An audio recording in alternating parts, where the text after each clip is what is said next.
त्याने सिद्धार्थ अवस्थेमध्ये एक ह्या चारही गोष्टी तुमच्या याच्याशी जोडतो मी. कोणत्या?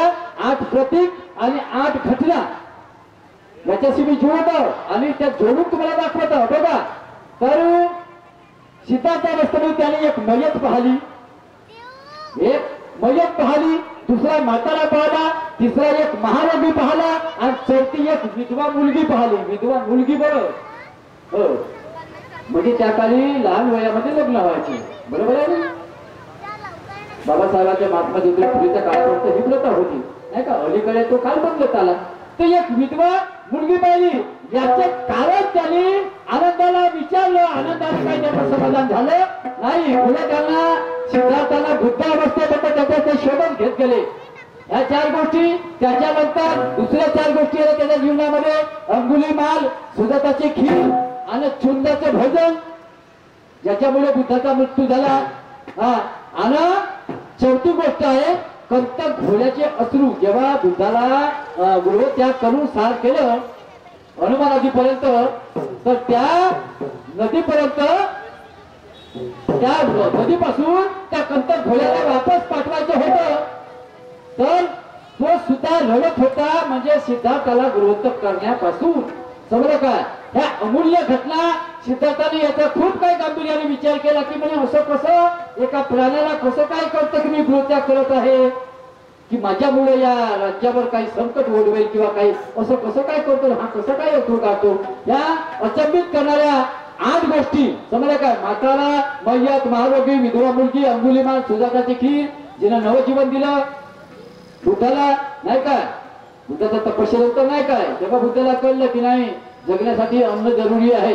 आता ह्या 4 गोष्टी, त्या 4 गोष्टी अशा 8 गोष्टी या. दुसरी गोष्ट तुम्ही 8 प्रतीक म्हणता, 8 प्रतीक म्हणता आणि 8 घटना म्हणता. तसं आहे श्रोतापती, सकृतगामी, अनागामी, अर्हत या 4 अवस्था आहेत बुद्धत्वाच्या प्राप्तीसाठी. ह्या 4 अवस्था, ह्या 4ही पार कराव्या लागतात तेव्हा व्यक्ती अर्हत होते. आणि दुसऱ्या 4 गोष्टी आहेत त्यापैकी मैत्री, करुणा, मुदिता आणि उपेक्षा हे 4 ब्रह्मवीर आहेत. हे जोपर्यंत बुद्धानं साधलेलं आहे तोपर्यंत बुद्ध अर्हत पदाला जाऊ शकले नाही. या सर्व गोष्टीचा गांभीर्याने बुद्धाने विचार केला. या 8 गोष्टीने 8 प्रतीक बुद्धाच्या जीवनामध्ये आलेले आहेत. साहेब, काही सिद्धार्थ अवस्थेत आले आणि काही बुद्धाच्या अवस्थेमध्ये आले. असे ह्या घटना आहेत. आता तुम्ही याला, मी या तुमच्या प्रतीकाला आणि घटनेला जोडलेला आहे. तुम्हाला जर पटत असेल तर हो म्हणजे, नसेल पटत तर तुम्ही आपण सोडून द्या, त्याच्याबद्दल नाही. पण मला एक गोष्ट तुम्हाला विचारायची. आता तुम्ही बुद्धावर विचारलं, तुम्हाला बाबासाहेबांचा प्रश्न विचारणार होतो, कारण जयंती बाबासाहेबांची आहे नाही का? बुद्धाची आहे काय? बाबासाहेबांची. मी बाबासाहेबांना विचारणार होतो, माझ्या तुमच्या पहिला गाव आहे, तुमच्याच मागे येतो. तर एक गोष्ट, लहानशी गोष्ट विचारतो तुम्हाला, आणि मी अशी माहितीची विचारत नाही, माहिती नाही विचारत मी, तर्कबुद्धीचा प्रश्न विचारतो तुम्हाला. तर तुम्हाला तिथे तर्क लावायचा आहे की बुद्ध म्हणतात जगाच्या पाठीवर प्रत्येक गोष्ट अनित्य आहे. प्रत्येक गोष्ट अनित्य आहे बुद्ध म्हणतात नाही का? आणि बुद्ध तसंही म्हणतात की एक गोष्ट मात्र नित्य आहे. मी नाही म्हणत, बुद्धच म्हणतात. या दोन्ही गोष्टी बुद्धाचंच मत आहे. मी सिद्ध करू शकतो, तुम्हाला 5 नंबर सांगू शकतो. बुद्धच म्हणतात की जग हे अनित्य आहे, सगळं जग अनित्य आहे. अनित्य म्हणजे समजलं? म्हणजे नाही ना, नित्य म्हणजे जसं तसं, म्हणजे परिवर्तनमय.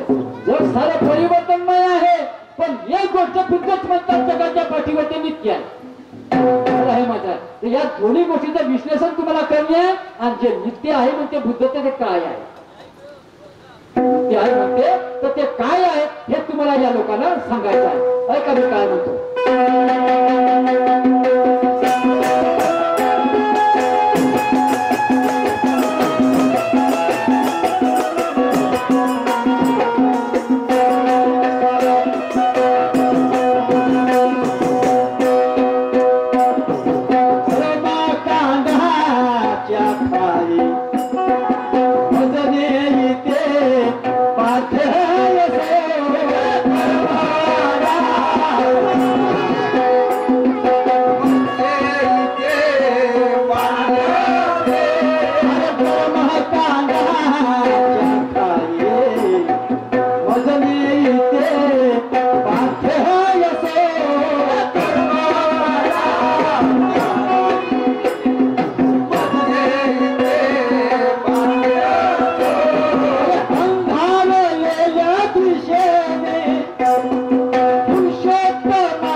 दिशेने आणि पुरुषोत्तमा तुझी गाणे जावं सदा संघराने रे.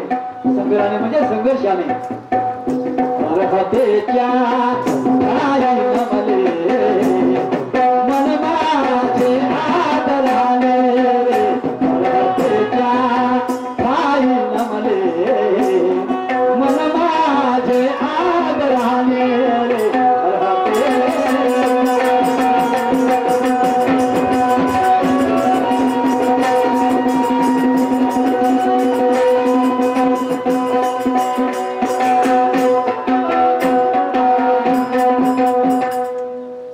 साहेबाचं एक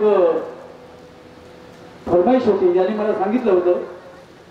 मी त्याची आठवण विसरलो आणि आता साहेब दिसताबरोबर मला त्याची आठवण आली की मला तो गण घ्यायचा होता. आणि साहेब मला माफ करा, मी त्या गोष्टीचा मला विसर पडला होता. म्हणून तुमच्यासाठी ते एक कर्म सादर करत होतो. एकच कर्म, कारण ते तुम्ही सांगितलं मला. जेव्हा साहेबांनी मला पत्रिका दिली त्याच वेळेस मला सांगितलं की शाहीर साहेब म्हणे ते तो गण म्हणजे म्हणे. पहा आता दिसता बरोबर मला ती आठवण येऊन गेली. चुकी झाली माझ्याकडून असं म्हणता येईल. आमचे मित्र सन्मान्य ज्येष्ठ शाहीर नागोरावजी भगत साहेब भारतीवाले वाली नागपूर यांच्याकडे मला 100 रुपयाचा पारितोषिक आला आहे. माझ्याकडून त्यांना सतत प्रणाम, धन्यवाद. जय भीम, जय संविधान.